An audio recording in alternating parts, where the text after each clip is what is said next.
नाशिक ग्रामीण पोलिसांनी अवैध व्यवसायांवर धडक कारवाई करत ठिकठिकाणी धाडी टाकले। यामध्ये अनेक आरोपींना ताब्यात घेत मुद्देमाल जप्त करण्यात आलाय।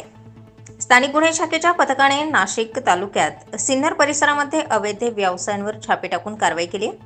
लोंढे गल्ली परिसरात अवैधरित्या अंमली पदार्थांची विक्री होत असल्याची गोपनीय माहिती मिळताच या ठिकाणी छापा टाकत 3,26,140 रुपये किमतीचा अंमली पदार्थ व रोख रक्कम असा एकूण 5,23,950 रुपये किमतीचा मुद्देमाल जप्त केलाय।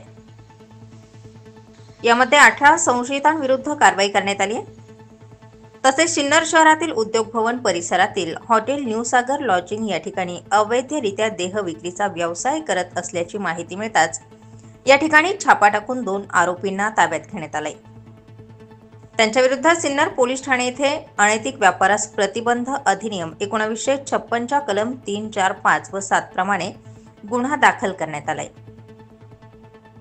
सिन्नर शहरातील सातपीर गल्ली परिसरात काही ठिकाणी अवैधरित्या मटका जुगाराचा अड्डा चालवत असल्याची माहिती मिळताच या ठिकाणी छापा टाकत 14 जणांविरुद्ध कारवाई करण्यात आली। यामध्ये तब्बल 75,534 रुपये किमतीचा मुद्देमाल ताब्यात घेण्यात आलाय।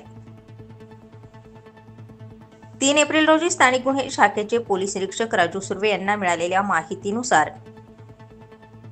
विल्होळी गावात उड्डाणपुलाच्या बाजूला असलेल्या पानटपरीमध्ये अवैधरित्या अंमली पदार्थ गांजाची विक्री होत असल्याची माहिती मिळाली होती। या अनुषंगाने कारवाई करत 63,840 रुपये किमतीचा मुद्देमाल जप्त करत कारवाई करण्यात आली। नाशिक ग्रामीण जिल्हा पोलीस अधीक्षक विक्रम देशवाणे, अप्पर पोलीस अधीक्षक आदित्य मिरखेलकर यांच्या मार्गदर्शन व सूचनांप्रमाणे विशेष पथकातील परीक्षाधीन अपराजिता अग्निहोत्री, स्थानिक गुन्हे शाखेचे पोलीस निरीक्षक राजू सुर्वे यांच्या पथकातील अधिकारी व अंमलदार यांनी अवैध व्यवसायांविरुद्ध कारवाई करत आरोपींना ताब्यात घेतलाय। स्टार 24 फास्ट न्यूज साठी माधव खाबिया सह सागर गांगुर्डे, नाशिक ग्रामीण।